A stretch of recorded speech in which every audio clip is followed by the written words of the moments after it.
가로되 형제들아 우리가 어찌할꼬 하거늘 베드로가 가로되 너희가 회개하여 각각 예수 그리스도의 이름으로 세례를 받고 죄 사함을 얻으라.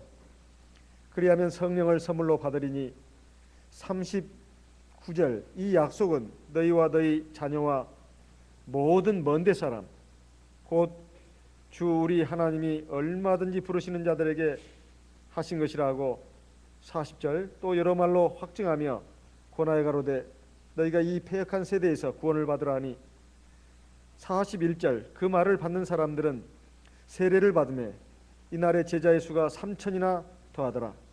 42절 저희가 사도의 가르침을 받아 서로 교제하며 떡을 떼며 기도하기를 전혀 힘쓰니라.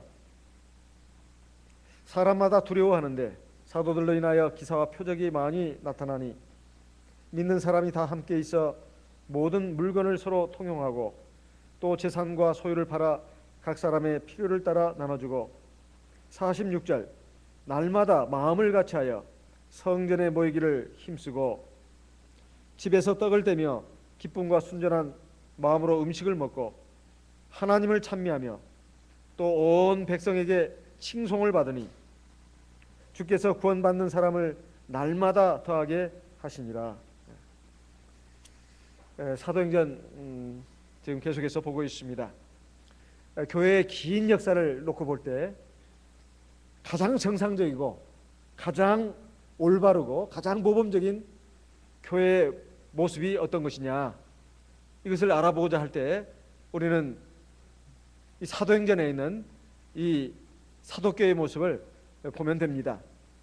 이 사도교회가 교회의 가장 완전한 모습이고 가장 훌륭한 모습이라고 했는데 이 초기에 그랬습니다. 초기에 이 사도교회가 쭉쭉 시간이 흘러가면서 그 안에서 이제 여러 가지 문제가 발생하고 그리고 외부적인 이제 공격이 오고 또 세상의 풍조에 동화돼가는 신도들이 늘어나고 그리고 세상에 각종 비진리 이런 것들이 들어오면서 교회가 이제 혼탁해지면서 사도교회는 결국 이제 자취를 이제 잃어버리게 되는 이런 상황으로 가게 됩니다. 이것이 이른비 성령으로 세워진 참교회입니다. 그리고 말세에 이제 하나님의 세상 최후 심판날 전에 세워지는 교회가 바로 늦은비 성령으로 세워진 참교회입니다. 이것은 바로 오늘날 우리 참예수교라고 말씀드릴 수 있습니다. 사도교회는 처음에 완전했지만은 불완전으로 갔습니다. 그래가지고 점점 이제 소멸되어 갔지만 말세의 참교회는 사도교회 부흥으로서 처음에는 불완전했지만 갈수록 완전해지는 그런 상황으로 성경은 예언되어 있습니다. 그렇다면 무엇이 우리 참교회가 그리고 참교회에 속한 우리 성도들이 하나님 앞에서 참된 신앙, 완전한 신앙 그리고 참교회, 완전한 교회를 추구할 것인가 그 원형을 우리는 사도행전의 그 초반부에 나오는 그런 부분을 보면 되겠습니다. 먼저 여기에 사도교회가 즉 주님의 몸된 참교회가 어떻게 설립이 됐는가 그것은 바로 오순절날 성령의 강림을 통해서 나타났습니다. 바로 그날 120명이 한꺼번에 성령을 받았고 그리고 120명이 성령 받은 이것을 지켜본 많은 유대인들이 그 사건에 굉장히 놀래가지고 의아해하고 어떤 사람은 조롱도 했습니다마는 베드로 사도가 일어나가지고 성령의 충만함을 입어서 여기에 관한 하나님의 말씀을 증거를 하니까 그 말씀을 듣고 유대인들이 마음에 찔렸습니다. 그래서 오늘 나오는 말씀은 그 말씀을 듣고 마음에 찔린 그 유대인들이 베드로 사도를 비롯해가지고 다른 사도들에게 질문을 던집니다. 형제들아 우리가 어떻게 해야 될 것인가? 이거 우리가 어떻게 해야 구원을 얻겠느냐? 이런 지금 말을 하는 겁니다. 우리가 이제 잘 아는 바와 같이 내가 회개하여 예수 그리스도 이름으로 세례를 받고 성령을 선물로 받아라. 이 약속은 하나님이 주신 약속인데 너희와 너희 자녀뿐만 아니라 모든 먼데 사람 그러니까 지구 끝까지 땅 끝까지 살고 있는 모든 사람들 가운데서 하나님이 얼마든지 부르시는 자들에게 다 하신 것이다. 그래가지고 여러 하나님의 말씀을 가지고 이것을 증거를 했습니다. 그래 확신을 줬어요. 그러면서 마지막으로 하는 말이 너희가 이 패역한 세대에서 구원을 받아라. 이렇게 이제 말씀을 증거를 하니까 그 말씀을 받는 사람들이 들 가운데서 그 말씀을 받는 사람, 그 말씀을 듣는 사람 가운데서 그 말씀을 듣는 사람 가운데서 그 말씀을 받는 사람이 무려 3,000명이나 됐다고 했습니다. 그래가지고 세례를 받아서 구원을 받았다. 이렇게 되어 있습니다. 하루에 3,000명이 주 예수를 믿고 세례를 받아가지고 구원을 받은 이 사례는 역사상 아마 전무후무하다고도 말할 수 있습니다. 전무후무한 사례다 이거예요. 제가 얼마 전에 신문을 보니까 군대 이제 장병들이 천몇백 명인가요? 연병장에서 세례를 받았다. 그 기사를 본 적이 있습니다. 일반 교회에서 어떤 목사님이 가가지고 그냥 물로 이렇게 찍어주는 그 세례를 바친 거죠. 그것도 몇백 명이라고 제가 들은 것 같습니다. 그렇지만 이건 3,000명입니다. 그것도 침례입니다. 이것은 아마 인류 역사상 처음 있는 일이 아닌가 싶습니다. 그럼 대체 왜 어떻게 해서 이런 일이 일어났으며 그리고 그 뒤에 보게 되면 이제 사도교회가 본격적으로 세워지고 시작되는 것을 볼 수가 있습니다. 그런데 이런 그 일이 가장 시발점이 뭐냐 하는 겁니다. 바로 이것은 오순절날 성령 강림을 통해서 이루어진 일이다. 이런 말씀입니다. 사도행전 1장의 14절 15절에 보면 우리가 저번에 읽었습니다마는 여자들과 예수의 모친 마리아와 예수의 아들로 더불어 마음을 같이하여 전혀 기도에 힘쓰니라. 모인 무리의 수가 한 120명이나 되더라. 예수님이 부활해가지고 승천하신 후에 예수님의 11 제자들 그리고 예수님의 어머니 마리아, 막달라 마리아 그 밖에 예수님을 따르고 수종들었던 그 여인들 전부 해가지고 한 120명이 한 다락방에서 한 열흘 정도 기도했습니다. 열흘 정도 전혀 기도에 힘썼다고 했는데 여기 보니까 마음을 같이 해서 전혀 기도에 힘썼다 이렇게 나옵니다. 그러니까 마음을 같이 해가지고 120명이 뭐 다른 마음 갖지 않고 의견도 다르지 않습니다. 하나님 아버지가 우리 주 예수님을 통해서 약속하신 우리 성령을 꼭 받아야 되겠다. 그래가지고 한 열흘 동안 120명이 다른 데 떠나지도 않고 그곳에 모여가지고 계속해서 기도했다는 뜻입니다. 그랬더니 오순절 날 그러니까 한 열흘 정도 되니까 오순절 날이 됐습니다. 오순절 날 하늘에서 성령이 불같이 내려왔다 이 말이에요. 그러니까 전부 다 충만해져 가지고 방언을 했다는 것입니다. 그것을 지켜본 사람들의 가운데서 경건한 사람들은 하나님이 통역관이 돼가지고 지금 그 방언의 뜻을 이해하게끔 해줬다 이 말이에요. 이런 놀라운 역사가 일어나는 것에 대해서 사도 베드로가 이것은 술 먹고 취해서 그런 것이 아니라 하나님께서 요엘 선지자를 통해서 예언하신 바와 같이 말세에 하나님께서 자기 영을 남종과 여종에게 부어줘 가지고 이렇게 우리가 성령을 받고 그 약속의 말씀을 따라서 우리가 성령을 받고 이렇게 방언 기도를 한 것이다. 그러면서 너희들이 잡아 죽인 예수가 바로 참 구주시고 죽음 가운데서 부활하셨는데 우리 생명의 주다. 그러면서 그분이 바로 이 살아나셔가지고 우리와 함께 계셨고 하늘로 올라가셨을 뿐만 아니라 그 주 예수님께서 바로 하나님의 성령을 우리에게 부어주셨다. 이것을 증거를 하면서 근데 너희들은 그 주 예수를 알아보지 못하고 주 예수를 갖다가 십자가에 못 박아 죽였다. 그런 이제 요절에 설교를 했습니다. 그러니까 이 말을 그렇지만은 주 예수께 하나님께서는 그 주 예수를 다시 살리셔가지고 주와 그리스도가 되게 하셨다. 이것까지 말씀을 증거하니까 그 유대인들이 그동안 유일신 그 신앙을 갖고 있었습니다. 여호와 하나님, 구약의 여호와 하나님만이 참신이고 예수는 대체 뭐냐? 그냥 선지자 중에 한 사람으로 알았다 이 말이에요. 근데 그 주 예수가 바로 하나님이 보내신 자 구주이시고 그리고 그분이 바로 우리의 생명의 주라고 하는 것 그것을 이제 베드로 사도가 증거했을 때 그 유대인들은 마음에 굉장히 이 가책을 받았습니다. 근데 그 가책을 받게 된 그것이 단순히 설교 몇 분간 한 거 가지고 과연 가능하겠냐 이 말이에요. 사람이 참 교묘하게 말도 잘한다. 보통 그렇게 생각하기 쉽습니다.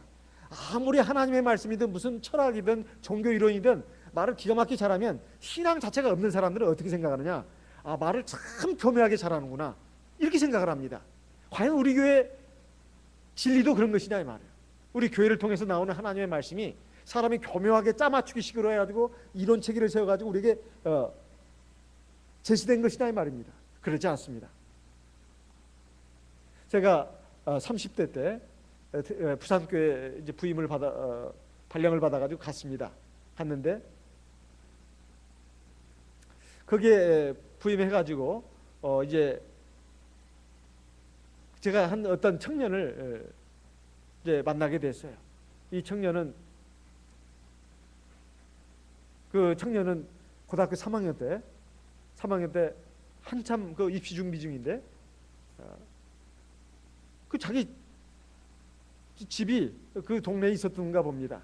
그래가지고 이제 그 앞을 이렇게 지나가게 돼. 토요일 날 이제 그 학교 공부를 마치고 이렇게 지나가게 되는데 우리 교회 앞을 지나가게 되었습니다. 참내수교라는 간판이 있어요. 교회 이름도 참 신기하네. 그래가지고 이 교회는 대체 어떤 교회인가? 이 청년은 교회를 한 번도 다녀본 청년이 아닙니다. 그런데 그 간판을 보고 참 신기하다. 이 교회 이름도 좀 이상하네. 그러고 있는데 마치 우리 교회 청년 회장이 잠깐 뭐 때문에 이렇게 위층에서 아래층으로 내려오다가 그 교회 그 현관 입구에 서 있는 우리 청년을 봤습니다. 그래서 왜 그러냐 하니까 그냥 하도 그 교회 이름도 신기하고 그래서 이렇게 한번 지켜보고 있는 중이라고 그러니까 들어오라고. 그래서 이 청년은 그냥 우리 교회에 약간 관심이 생겼나 봅니다. 그래가지고 아주 들어오라고 그러니까 청년의 손에 이끌려가지고 이제 회당에 들어왔습니다. 그래가지고 마침 청년 예배가 이제 이루어지고 있었어요. 청년 예배가 이루어지고 있는데 이 찬송을 부를 때까지는 괜찮았습니다. 근데 예배 시작해가지고 처음 기도가 방언 기도였어요. 그러니까 너무 놀란 겁니다. 이 청년도 너무 놀란 거예요. 저와 똑같았습니다. 너무 놀랐는데 이 청년의 말은 직접 들어보면 더 실감납니다. 눈을 감고 있는데 그냥 소름이 돋고 막 그냥 귀신이 막 날아가는 거, 막 이 회당 안에 막 날아다니고 있는 것 같다는 느낌이 들었다는 거예요. 그래가지고 너무 자기가 무서워가지고 눈을 뜰 수가 없었다는 겁니다. 그렇지만 참 이건 신비로운 이 광경이다. 그래가지고 이제 첫 기도 마치고 하나님의 말씀을 듣는 그 시간을 또 끝나고 나서 마지막 기도 할 때 또 역시 참 이 교회는 참 특이한 교회다. 그래가지고 관심을 가지고 이제 있었는데 이제 청년들이 막 아주 친절하게 막 다가와가지고 막 반갑다고 그러고 잘 왔다고 그러고 부산교회 그 신도들이나 청년들이 좀 성향이 좀 그렇습니다. 굉장히 낯선 사람이 오면 막 볼 때 좀 달라듭니다. 그래가지고 잘 왔다고 그러고 막 그래요. 대방교도 그러죠. 제가 알기로는 대방교도 그런 걸로 알고 있어요. 누가 한 사람 오면은 누가 왔나 하고 이렇게 저 사람은 누구 간첩이 아닌가 이렇게 꼬나보고 이러지, 이런 것이 우리 교회는 없잖아요. 그렇죠? 그런 사람이 없잖아요. 이 대방교회나 부산교회나 똑같습니다. 오면 벌떼처럼 달라드는 거예요. 잘 왔다고 그러고 막 아유 정말 잘 왔다고 그러고 이렇게 막 반가워해 주니까 청년이 고등학교 3학년짜리 청년이 아주 마음에 안심이 됐어요. 보니까 사람들이 미친 사람들은 아닌 것 같고 그래가지고 관심을 가지고 이제 교회 생활을 했어요. 그래가지고 교회를 쭉쭉 나왔는데 마침 이제 가을 영언회가 있었습니다. 그런데 이 청년은 이제 고3이니까 보통 11월 달 되면 무슨 뭐 학력고사인지 수능인지 그거 보지 않습니까? 그러니까 한참 바쁠 때입니다. 그런데 영언회를 참석을 했다는 거예요. 근데 집에다가 아버지한테 말하면 맞아 죽는다는 겁니다. 그 청년이 아버지가 부산은행 지점장이에요. 부산에서는 부산은행이 유명합니다. 대구에서는 대구은행이 유명하듯이 부산에서는 부산은행이 유명해요. 부산은행의 지점장 아들이에요. 그것도 독자입니다. 뭐 위로 누나들이 있는 걸로 알고 있어요. 그러니까 굉장히 귀하게 자랐어요. 교회하고는 거리가 멀어도 한참 멉니다. 교회 나간다는 소리를 못하고 그냥 친구 집에 간다는 식으로 거짓말하면서 이 교회를 나오고 있었던 거예요. 그런데 이제 뭐 부모한테 뭐 야단 맞는 건 그만두고라도 뭐 대학 입학 시험이 이제 코앞에 닥쳤는데 어떻게 가을에 영언회에 참석할 수 있냐 이 말이에요. 근데 자기는 참석해야 되겠다 이렇게 생각한 거예요. 그리고 영은의 기간 동안에 자기가 세례를 받기로 생각하고 세례까지 받았습니다. 그래가지고 이제 안수기도를 받았는데 성령을 충만하게 받았어요. 성령을 아주 충만하게 받았습니다. 그 청년은 지금 청년이 아닙니다. 결혼했으니까. 그 형제는 굉장히 얍실하게 생겼어요. 바람이 불면 날아갈 것 같아요. 지금은 모르겠어요. 지금 모르겠는데 그 당시에는 호리호리했습니다. 키가 저보다 좀 더 크고 어쨌든 호리호리해요. 딱 보면 가발을 쓰면 꼭 여자 같아요. 그렇게 곱상하게 생겼습니다. 근데 이 청년이 성령을 막 충만하게 받으니까 아이고 막 그냥 온몸이 막 진동을 해가지고 성령 받고 나서 온 세상이 막 그냥 너무나 아름답게 보이고 성령을 받고 이제 집을 가려고 하는데 막 부들부들 떨면서 갔대요. 그냥 성령에 감사해가지고 덜덜덜덜 떨면서 그렇게 갔답니다. 너무 막 성령이 충만해가지고 그래가지고 내가 정말 이제 참 하나님을 이렇게 계신 것을 알게 되고 또 참 하나님의 성령을 받았는데 내가 이걸 가만히 있을 수가 없다. 그래가지고 자기 학교 다니는 그 고등학교에 자기 단짝 친구가 있습니다. 이 친구한테 좀 알려줘야 되겠다. 그래서 독서실에서 공부하고 있는 친구한테 가가지고 내가 지금 참재수계라는 데를 나가게 되는데 2차 해가지고 2차 찾았다. 그러니까 이 친구가 눈이 휘둥그레져 가지고 이게 도대체 뭔 소리냐, 얘가 미쳤나, 이런 그 생각을 했다는 거예요. 그래서 도저히 자기 말을 안 믿는 것 같아서 자기 친구의 그 손을 딱 잡고는 너 오늘 나랑 같이 가자. 그래가지고 그때가 뭐 일요일인가 그랬다고 합니다. 그래가지고 교회는 아무 사람도 없고 집회도 열리지 않고 있는데 아무도 없는 회당에 그냥 데리고 와가지고 자, 나 좀 잘 보그래. 그래서 이제 보는 데서 자, 나 잘 봐라. 그러면서 이제 막 그 예수 이름으로 이제 뭐 선언하고 막 방언기도를 냈다 저질렀답니다. 막 이렇게 하니까 이 친구가 그냥 눈이 그냥 휘둥그레져가지고 이게 뭔 짓인가 이게 관심을 갖게 됐다는 거예요. 관심을 갖고 이게 참 이 보통 일이 아니구나, 예산 일이 아니구나. 그래가지고 그 친구가 교회를 나오게 됐습니다. 그때 마침 제가 부임을 했습니다. 해가지고 보니까 이제 전도를 해서 이렇게 데리고 나왔다는 거예요. 그래가지고 이 두 사람이 다 부산에 있는 그 좋은 대학을 다 들어갔습니다. 그래가지고 이제 막 그 독서실에서 공부하고 있던 친구는 이제 부산대학 뭐 기계과인가 그걸 들어갔다는 거예요. 그래가지고 아버지로 그 부모들로서는 참 그래도 부산에서는 부산대학이 제일 좋은데 막 술도 100만원치 사고 아주 그냥 자식에 대해서 굉장히 자부심이 강합니다. 그런데 이 독서실에서 공부하다가 엉겹결에 붙들려 나온 그 청년도 이제 제가 부임해가지고 이제 그 봄영원회 때 세례를 받았습니다. 세례를 받을 때 이거 얼마나 열심히 다 듣는지 몰라요. 열심히 하나님 말씀을 듣고 근데 우리가 죄 용서함 받고 하나님 나라에 가려면 세례 받아야 된다고 하니까 세례 받겠다고 이제 그 전도받은 그 이제 청년이 얘는 손을 들었습니다. 그래가지고 세례를 받으러 갔는데 세례를 받는데 완전히 죽어야 된다. 자기는 그렇게 생각한 거죠, 물속에서. 그래가지고 막 제가 이렇게 물로 집어넣기도 전에 자기가 그냥 자발적으로 들어갔습니다. 들어갔는데 그 물속에서 별을 봤답니다.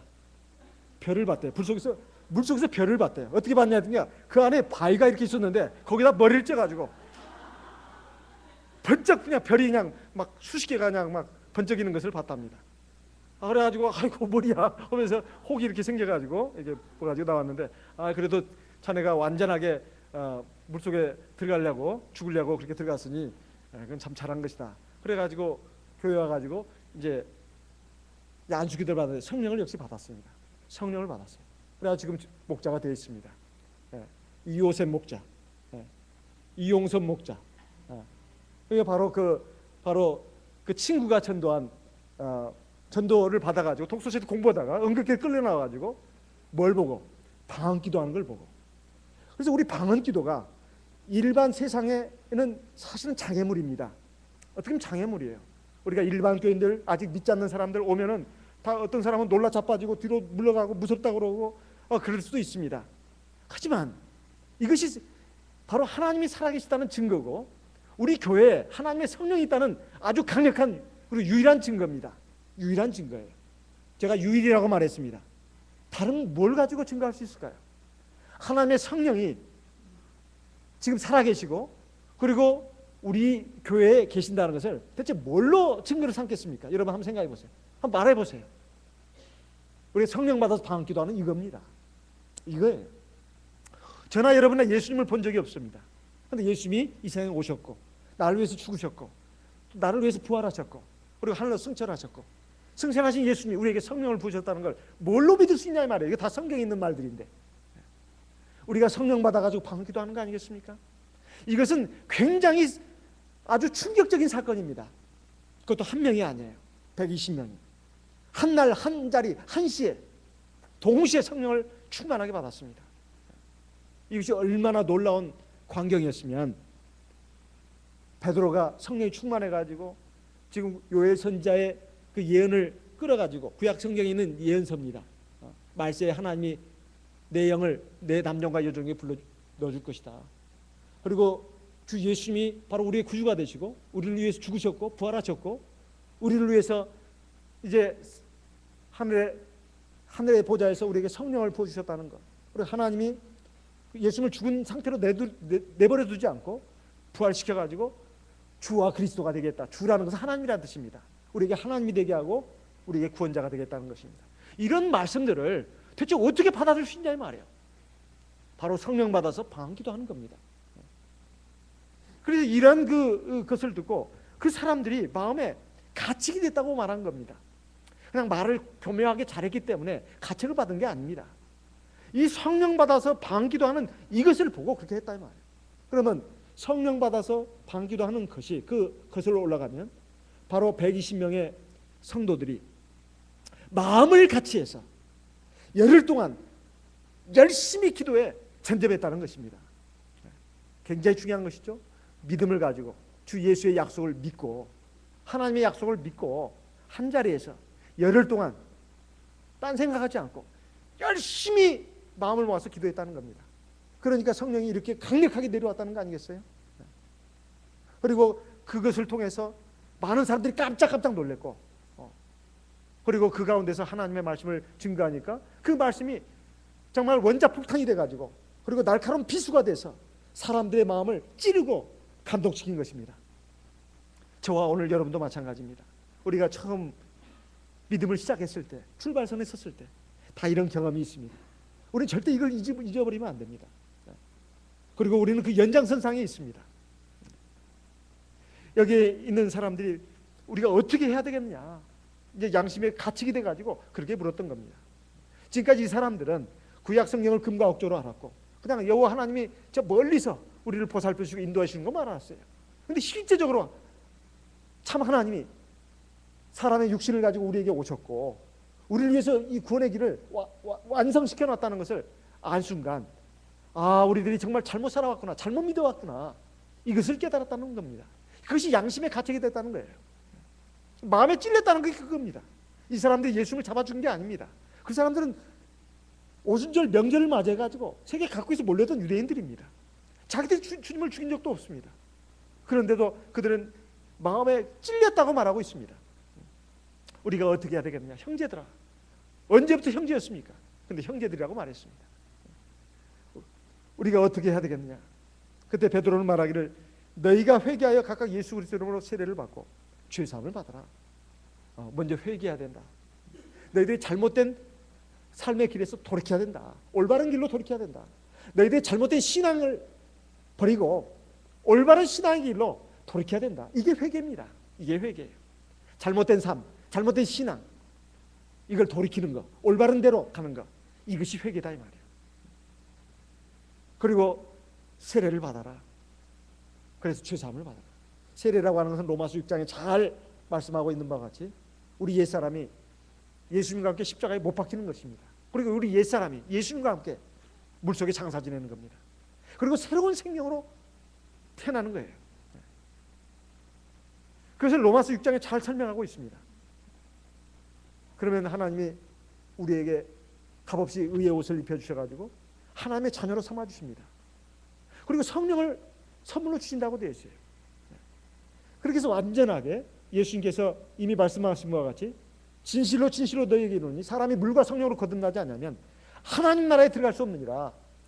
요한복음 3장 3절과 5절에서 하신 말씀이 그대로 이루어지는 거 아니겠습니까?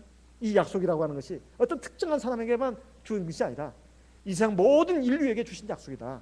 하지만 그 약속이 아무리 생명력 있는 약속이라 하더라도 믿음을 가지고 그걸 받아들이지 않으면, 그리고 그에 순종하지 않으면 그 약속은 무효가 되는 것입니다.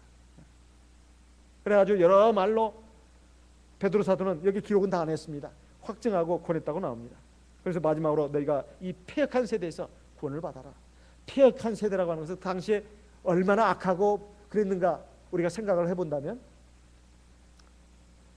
패역이라고 하는 것이 하나님의 말씀과 뜻에 어긋나서 엉뚱한 길로 가고 허망한 길로 가고 결국 멸망의 길로 가는 것을 패역이라고 말합니다. 예나 지금이나 하나님을 모르고 하나님 부인하고 하나님을 대적하고 사망의 길로, 멸망의 길로, 허망한 길로 가는 것이라면 그건 패역한 세대입니다. 여기서 너희가 구원을 받아야 된다. 세상에 많은 사람들이 멸망으로 가는 열차에 몸을 싣고 그 안에서 먹고 마시고 즐기면서 때때로는 춤도 추고 때로는 싸우기도 하고 그러다가 막 이제 결국은 저 멸망의 그 나락으로 떨어져 버립니다. 그 열차에서 나오라는 거예요. 그리고 구원 열차로 옮겨 타라는 것입니다. 구원 열차로. 그래야 하나님의 영원한 생명의 나라, 복락의 나라로 들어갈 수 있다는 것입니다. 그래서 그 말을 받은 사람들은 세례를 받았는데 무려 3,000명이나, 그러니까 그 말을 받지 않는 사람도 있었다는 거 아니겠습니까? 그러니까 그 당시에 얼마나 많은 사람들이 거기에 몰려들었는가 하는 걸 알 수가 있어요. 그러니까 120명이 한날 한시 한 자리에서 성령을 받아서 방언을 냈는데 이것이 그 당시에 얼마나 센세이셔널한 사건이었나 하는 겁니다. 굉장히 아주 충격적인 사건이었다는 거죠. 그날에 그 말을 받는 사람들 가운데서 그 말을 받는 사람들이 3,000명이나 됐고 그 말을 듣는 사람들은 더 됐을 거 아니겠습니까? 그래서 우리가 이 성령 받아서 방언 기도하는 것을 참 항상 그 생각을 해야 합니다. 그 의미를 생각해야 합니다. 이것은 하나님이 살아계시다는 증거요, 하나님이 유일하신 신이라는 증거고, 주 예수님은 사람이 교묘하게 만들어낸 그 허구적인 인물이 아니라 역사적인 인물이라는 거예요. 그리고 4대 성인 중에 한 그런 인물이 아니라 우리의 구주가 되시는 참 하나님이라고 하는 거, 이걸 알아야 되겠다는 것입니다. 그리고 지금부터 2000년 전에 사도교회가 세워졌었는데 이제 세상 끝날이 돼가지고 세상 끝날이 가까울수록 이제 가까워진 이 시점에서 하나님께서 이렇게 성령을 주셔가지고 이 참 교회를 세우셨습니다. 그리고 이제 세상의 많은 사람들에게 바로 참 하나님 살아계시고 이 교회가 성령과 진리로 세운 참 교회고 노아의 구원의 방주처럼 유일한 참 방주라는 것을 우리에게 알게 해주셨다 이 말이에요. 그것이 바로 오순절 성령 강림의 의미고 오늘날 저와 여러분이 성령을 받아가지고 이렇게 신앙생활하는 그 의미입니다. 그러면 큰 것, 보다 근본적인 것, 가장 핵심적인 것, 가장 중요한 것이 우리 눈앞에 다가왔고 또 나의 것이 됐다면, 그것이 해결됐다면 나머지 것들은 다 소소한 문제들입니다. 4차례 구한 문제다 이 말이에요. 세상에서 몇십 년 살면서 얼마나 잘 먹고 잘 살고 내가 성공하고 출세하고 이런 것들은 다 사실은 부질없는 것들입니다. 그거 가지고 우리가 막 목을 메고 그거 가지고 정말 아주 아웅다웅하고 그래서는 안 된다는 것입니다. 세상을 살아가면서 우리가 부딪히는 문제들, 겪는 사건들, 이런 것들도 이 큰 구원 틀 안에서 우리가 생각을 해야 합니다. 그렇다면 우리가 어떻게 살아야 할 것인가, 내가 어떤 사람이 되어야 할 것인가, 이거 자명해집니다. 그러니까 그 당시 초대교회 성도들이 어떻게 했느냐, 42절에 나와 있습니다. 42절에 저희가 사도의 가르침을 받아 서로 교제하며 떡을 떼며 기도하기를 전혀 힘씁니다. 당시 사도교회의 그 생활 모습을 본다면, 그들의 신앙 모습을 본다면 세 가지입니다. 그것은 그들이 사도의 가르침을 받았다 하는 것입니다. 이 말씀은 날마다 하나님의 말씀을 늘 듣고 배웠다는 뜻입니다. 왜요? 하나님의 말씀이 생명이고 하나님의 말씀이 우리 신앙을 붙들어 줍니다. 그리고 우리의 우리의 속사람이 하나님의 사람으로 바로 서고 변화되고 성장할 수 있도록 이끌어줍니다. 하나님의 말씀에 생명력도 있고 여러 가지 많은 자양분이 들어있어요. 우리를 바꿉니다. 그래서 하나님의 말씀을 듣기 위해서 늘 그들은 한 자리에 모였습니다. 한 자리에 모였어요. 44절에 보면 믿는 사람이 다 함께 있어 이렇게 돼 있고 46절에 보면 날마다 마음을 같이하여 성전에 모이기를 힘쓰고 날마다라고 말하고 있습니다. 날마다. 그리고 늘 한 자리에 있었다. 그들이 함께 모이는 가장 중요한 이유가 뭘까요? 목적이 뭘까요? 오직 하나님의 말씀을 듣기 위해서입니다. 가장 중요한 목적은 하나님의 말씀을 듣고 배우기 위해서예요. 그래서 그들이 모인 겁니다. 이게 첫 번째입니다. 베드로전서 2장 2절 같이 읽어보겠습니다. 베드로전서 2장 2절. 베드로전서 2장 2절.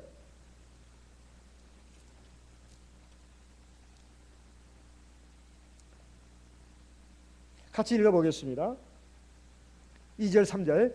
베드로전서 2장 2절 3절. 갓난 아이들같이 순전하고 신령한 젖을 사모하라. 이는 이로 말미암아 너희로 구원에 이르도록 자라게 하려 함이라. 너희가 주의 인자하심을 맛보았으면 그리하라. 갓난 아이들같이 순전하고 신령한 젖을 사모하라. 갓난 아이들은 무조건 엄마 젖을 찾지 않습니까? 그리고 정신없이 막 먹습니다. 그리고 가장 행복한 그 시간이죠. 근데 그렇게 신령한 젖을 그 사모하는 갓난 아이들처럼 되라는 것은 그 신령하고 그 순전한 그 하나님의 말씀을 먹어야 구원에 이르도록 자라간다는 뜻입니다. 아직 구원을 받았습니까? 안 받았습니까? 안 받았어요. 구원에 이르도록이만은 아직 하나님 나라에 들어가지 않았다는 뜻입니다. 그래서 제가 늘 말씀드린 것 같이 구원에는 두 가지가 있다 이거예요. 이상 죄악에서 구원받은 것, 그것도 구원입니다. 그건 구원의 시작이에요. 구원의 시작. 성경에서는 그것도 구원이라고 말합니다. 하지만 하나님 나라에 들어가는 구원의 완성으로서의 구원이 있다 이 말이에요. 그래서 여기서 보면 구원에 이르도록 너희가 자라게 하려 함이라 이렇게 되어 있습니다. 그러기 위해서는 가장 중요한 것이 하나님의 말씀을 늘 먹어야 합니다. 신앙세계에서도 장사가 없습니다. 그래서 아무리 천하장사라더라도 제대로 먹지 못하면 얼마 안 가서 비실비실 쓰러지는 것처럼 신앙의 세계도 마찬가지예요. 내가 옛날에 왕년에 하나님 말씀을 많이 먹었기 때문에 그리고 기도도 옛날에는 왕년에 많이 했기 때문에 지금은 괜찮다고. 비축된 게 많아가지고 그거 다 꺼내 써도 된다고. 그런 사람이 있을 수 있죠. 몸은 뚱뚱해도 마음은 홀쭉한 사람. 몇 개 안 먹어도 아마 될 겁니다. 마음은 홀쭉합니다 하는 사람 있잖아요. 마음은 홀쭉하다고. 아마 비축된 거 이제 막 꺼내 쓰면 되겠죠. 그 사람한테 한번 물어보십시오. 뚱뚱한 사람일수록 더 먹어야 합니다. 더 요구하니까. 그러니까 우리가 옛날에 하나님 말씀을 많이 먹은 지금 안 먹어야 된다? 그게 아닙니다. 이것은 목자도 예외가 없어요. 목자도 예외가 없습니다. 장로, 집사, 임원, 평신도 한 사람도 예외가 없어요. 하나님의 말씀을 제대로 먹지 않고 그리고 성령의 기도를 통한 영적인 호흡이 없으면 비실거리고 쓰러질 수밖에 없어요. 몸도 영혼도 약해집니다. 영혼도 살과 피가 있어가지고 약해진다 이 말이에요. 호흡도 약해지고 각종 이제 병들이 생기기 시작합니다. 잡초들이 일어나요. 가시덤불이 일어납니다. 그래서 하나님의 말씀을 먹어야 첫째 생명이 유지가 될 수 있고 건강을 할 수가 있고 그리고 성장해 갈 수가 있습니다. 이렇게 모인 이유가 하나님의 말씀을 먹기 위해서입니다. 그리고 두 번째는 서로 교제했다. 이렇게 나옵니다. 서로 교제했다. 이것은 영적인 교제입니다. 우리가 하나님의 백성들이 교회에서 모이면은 사실은 다른 얘기 할 것이 없습니다. 그저 요즘 생활이 어떠냐, 그리고 신앙적으로 위로가 되고 도움이 되는 말을 많이 하는 게 좋습니다. 세상적인 얘기를 그렇게 할 필요가 없어요, 사실은. 그것도 신앙에 해가 되는 얘기는 할 필요가 없습니다. 그저 신앙적으로 도움이 되는 말, 서로 위로가 되고 서로 격려가 되는 말을 해야 된다 이 말이에요. 우리가 교회에 와서 예배 드리고 나서 교제하지 않습니까? 밥을 먹으면서 또는 차 마시면서 아니면 그냥 서로 이게 담소를 나눕니다. 이것이 바로 굉장히 중요한 부분입니다. 굉장히 중요한 부분이에요. 그것도 우리의 신앙을 유지하고 세우기 위해서 하는 보조적인 것이지 그 자체가 목적이 아니에요. 세 번째는 기도하기를 전혀 힘썼다고 나옵니다. 기도하기를 전혀 힘썼다. 전적으로 기도했다는 것입니다. 전적으로 기도했다. 기도를 통해서 우리가 인간적인 생각, 감정이 사라져갑니다. 그리고 하나님의 성령에 의해서 내 생각이 바로 서요. 내 마음도 바로 섭니다. 그리고 하나님의 말씀이 피가 되고 살이 돼요. 그래서 점점 변화되는 모습을 본인도 느끼고 다른 사람도 느낍니다. 본인도 느끼고 다른 사람도 느껴요. 내가 옛날하고 다르구나. 옛날에는 내가 참 성질이 좀 못됐는데 지금은 내가 참 참을성도 생겼구나. 그리고 다른 사람을 이해해주는 마음도 생겼구나. 이것을 자기가 느낍니다. 그리고 옛날에는 내가 굉장히 급했는데 조금 여유가 있어집니다. 옛날에 여유가 없었어요. 근데 여유가 생긴다 이 말이에요. 사람에 대해서도, 그리고 어떤 사물에 대해서도, 사건에 대해서도 여유가 생깁니다. 그러니까 하나님의 마음을 자꾸 닮아가는 거예요. 하나님의 마음을 닮아가는 겁니다. 옛날에는 세상 백성이었어요. 세상 야생짐승이었습니다. 손에는 막 손톱이 막 굉장히 길었고, 그리고 눈은 막 사자 늑대의 눈이었고, 이는 막 사자 이였습니다. 그리고 발톱도 손톱도 굉장히 날카로웠는데 이제 어느 순간 보면 내가 양이 되어 있는 모습을 보게 된다 이 말이에요. 그게 하나님의 말씀과 성령의 기도로 그렇게 된 것입니다. 초대교회가 왜 이렇게 됐는가? 흔히들 말합니다. 사람들이 서로 사이좋게 지내면 거기에 하나님의 역사가 일어난다. 이것은 원인과 결과를 거꾸로 말한 겁니다. 거꾸로 말한 거예요. 하나님을 가까이 하고 하나님 앞에 신앙이 바로 서면 서로 사이도 좋아져요. 가정에서든 교회에서든 또는 세상에서든. 왜냐하면 사람 자체가 바뀌니까. 사람이 자체가 바뀌지 않고서는 우리가 세상의 마귀의 시험과 유혹을 이길 수 없습니다. 불화살을 우리가 막아낼 수가 없어요. 그래서 뭐가 먼저냐? 당연히 하나님의 말씀과 성령의 기도에 힘쓰는 것이 이게 첫째입니다. 이게 첫째예요. 그러면 다른 것은 다 해결됩니다. 다른 건 다 해결돼요. 근본을 해결하려고 하지 않고 지엽적인 것을 가지고 이렇게 그걸 문제를 풀어가려고 보면 점점 꼬이기만 합니다. 우리가 내 개인적으로나 가정적으로나 또는 세상에서 우리 앞에 여러 가지 어려움과 고통스러운 문제가 다가올 수 있습니다. 나 개인적으로 또는 가정에서 또는 세상에서 이런 문제들을 어떻게 풀어갈 것인가? 내가 하나님 앞에 하나님의 말씀을 잘 먹고 그래서 내가 변화되는 겁니다. 그리고 성령의 기도를 통해서 내 마음과 영이 새로워지는 겁니다.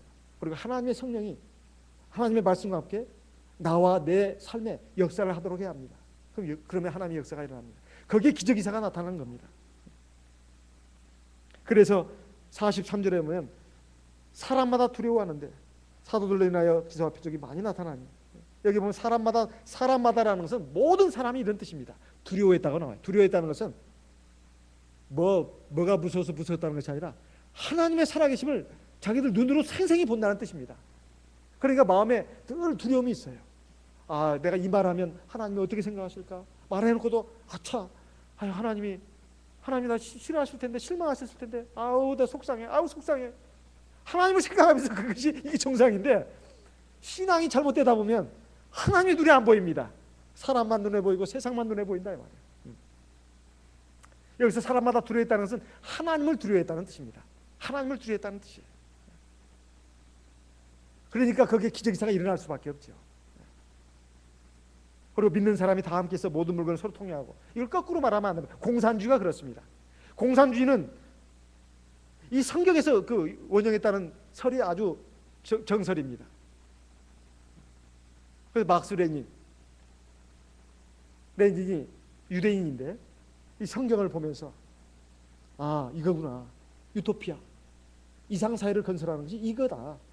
그래가지고 유산 계급, 그러니까 부르주아, 자산가들 전부 다 몰수해가지고 가난한 사람들이 똑같이 나눠주는 거예요. 그리고 공동노동, 공동경자. 중요한 게 빠졌어요. 그렇게 하면 될 줄 알았어요. 됐습니까? 서구 공산사회가 그렇게 됐냐 이 말이에요. 더 부패가 더 심했고, 특권 계급이 생기고, 공산 계급들은 그냥 위에서 그냥 인민들을 착취하고 이런 그런 것이 됐지 않았습니까? 뭐가 빠졌습니까? 신앙이 빠졌기 때문에 그렇다. 그리고 하나님의 성령이 빠졌다 이 말이에요. 하나님 말씀이 빠졌어요. 인간이 이상사회를 건설할 수 없습니다. 인간 자체는 죄악의 그런 본성을 갖고 있기 때문에 인간 힘으로는 안 되는 것입니다. 하나님의 성령이 강력하게 역사를 해야 된다 이 말이에요. 거기에 하나님의 성령을 강력하게 불러일으키는 것은 뭐냐? 사람의 믿음입니다. 믿음으로 하나님 말씀을 듣고 믿음으로 하나님 성령을 의지해서 기도해야 하나님의 성령이 강력하게 역사하는 것이지 하나님이 알아서 막 역사하는 게 아닙니다. 우리에게 필요한 것은, 그리고 사도교회에 있었던 것은 바로 믿음이었습니다. 처음에 성령을 받았을 때 그 놀란 그 광경을 그대로 그들은 유지를 했어요. 굉장히 놀랬던 겁니다. 그리고 그건 충격적인 사건이었어요. 그래가지고 이거 우리가 정말로 하나님 말씀을 지금까지는 이 문자 속에 책 속에 활자로만 알았는데 그게 아니구나. 이게 바로 생명이고 이게 진리고 우리를 영원한 행복의 길로 인도하는 것이구나. 그래가지고 하나님의 말씀을 정말로 하나님의 말씀으로 읽었고 들었습니다. 그리고 받아들였습니다. 그리고 기도할 때도 딴 생각하고 기도한 게 아닙니다. 전심으로 마음을 합해서 기도를 했다 이 말이에요. 그러니까 그게 하나님의 역사가 일어나는 겁니다. 역사가 일어나는 거예요. 저도 하나님의 일을 하면서 상당히 많은 한계를 느낍니다. 예배 시간 돌아올 때마다 항상 부담해요. 다음 시간에 안식일 들어오면 벌써부터 제가 막 마음에 부담이 엄청나게 옵니다. 엄청나게 와요. 그리고 예배 시간이 다 그렇습니다. 지금까지 한 20여 년 했는데도 예배 시간은 항상 부담해요. 그런데 이게 세상 말도 아닙니다. 하나님의 말씀이에요. 하나님의 말씀을 아무리 책에 있으니까 그냥 입으로 이게 하면 된다? 그게 아닙니다. 하나님이 영감을 주셔야 되고 하나님 말씀을 깨닫게 합니다. 그리고 거기에 성령의 감동이 실려야 된다 이거예요. 나만 깨달으면 뭐합니까? 정말 내가 깨달은 하나님의 말씀이 제 입을 하나님이 도구 삼아가지고 하나님 말씀하시도록 해야 되고, 그리고 그 말씀이 우리 각자 심령에 막 파고 들어가가지고 울려야 되고 깨트려야 되고 그리고 변화시켜야 된다 이 말이에요. 그거 어떻게 제가 할 수 있겠습니까? 세상 지식이라면 그렇게 할 수 있는지 모릅니다. 세상 지식은 그냥 막 책에 있는 대로 말하면 되는 거니까. 근데 그게 참 너무 힘든 일이에요. 그래서 제가 그런 그 후회를 참 많이 했어요. 솔직히 학교 선생이나 했으면 제일 좋았을 것같아요. 학교 선생을 했으면 제일 좋았을 것같아요.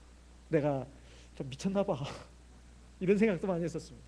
그런데 이것이 제가 목자로 해서 가지는 것이 아니라 실제적으로 우리 신앙생활, 내가 한 신도라고 생각해 봤을 때 신앙생활 자체가 쉬운 일이 아니다.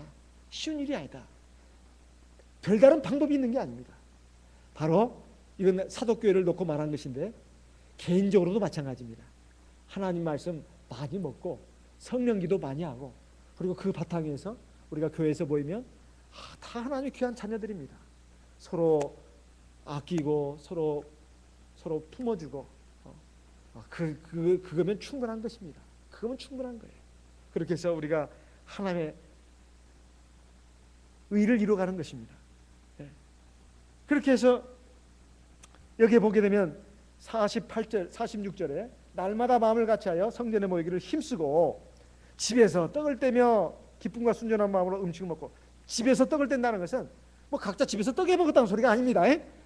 오늘 교회에서 참 떡 먹었죠. 참 안식일마다 참 이렇게 떡이 나와서 좀 좋기는 한데 또 수고하시는 우리 부인반들을 생각하면 또 마음이 쓰입니다. 근데 어쨌든 이 떡을 먹는 게 이제 교회에서도 떡 먹는데 집에 가서 무슨 떡에서 먹냐? 그게 아니라 교회에서만 모이는 것이 아니라 또 집집마다 집회가 이루어지고 있었다는 뜻입니다. 집집마다 그 구역 예배든 뭐든 그래가지고 같이 또 예배드리고 같이 음식해서 먹고 이런 그 생활을 했다 이 말이에요. 그래서 기쁨과 순전한 마음으로 같이 음식을 먹었다. 기쁨과 순전한 마음, 이게 굉장히 중요한 거 아니겠어요? 그래서 하나님을 찬송하고, 그러면서 여기 보면 온 백성에게 칭송을 받았다는 말이 나옵니다. 온 백성이 칭송을 받았다. 결론이 뭐냐? 주께서 구원받는 사람을 날마다 더하게 해주셨다. 자, 원인이 뭐겠습니까? 바로 이 사도교회처럼 참된 신앙, 하나님의 말씀을 순전한 마음으로 받고 성령기도에 힘쓰고 그런 마음으로 서로 또 교제하고 그런 가운데 하나님의 역사가 일어나는 것입니다. 우리 이러한 그 사도교회 초기의 모습, 우리가 이러한 신앙으로 가는 것이 사실은 자기 자신을 위해서 굉장히 중요한 부분입니다. 오늘 여러 가지 말씀을 드렸습니다. 우리 이것은 사도교회의 그 교회 모습만을 말씀드린 게 아니고 바로 오늘 저와 여러분들이 어떠한 모습으로 돌아가야 할 것인가, 이것을 우리에게 가르쳐 주신 것이고 우리의 생명을 위해서, 우리의 행복을 위해서 우리에게 주신 말씀이라는 것을 우리가 믿음으로 받아들여야 되겠습니다. 이렇게 했을 때 하나님의 놀라운 구원의 역사가 일어나고 우리 하나님 나라에 들어가신 하나님의 백성으로 성장해 갈 수 있다고 믿습니다. 우리 이 시간 들으신 말씀을 마음에 새겨서 우리 신앙의 길에 등불로 삼기를 바랍니다. 그리고 하나님 앞에 영광 돌리고 하나님의 큰 상을 받는 하나님 귀한 백성들 되기를 바랍니다. 오늘 오전 예배 후에 기도 제목을 우리 예배 사회자를 통해서 드렸습니다. 그분들을 위해서 또 기도하고, 그리고 지난주에 신방을 하는 가운데 우리 교회 청년 김용현 청년이 있습니다. 부산교회에서 올라와서 지금 여기서 직장생활하고 있는 청년인데요. 어깨 쪽에 수술을 받았습니다. 우리 용현이 형제를 위해서 같이 기도하겠습니다. 그리고 오전 예배 마치고 나서 또 들은 얘기가 지금 분당교회에 계시는 박순광 집사님,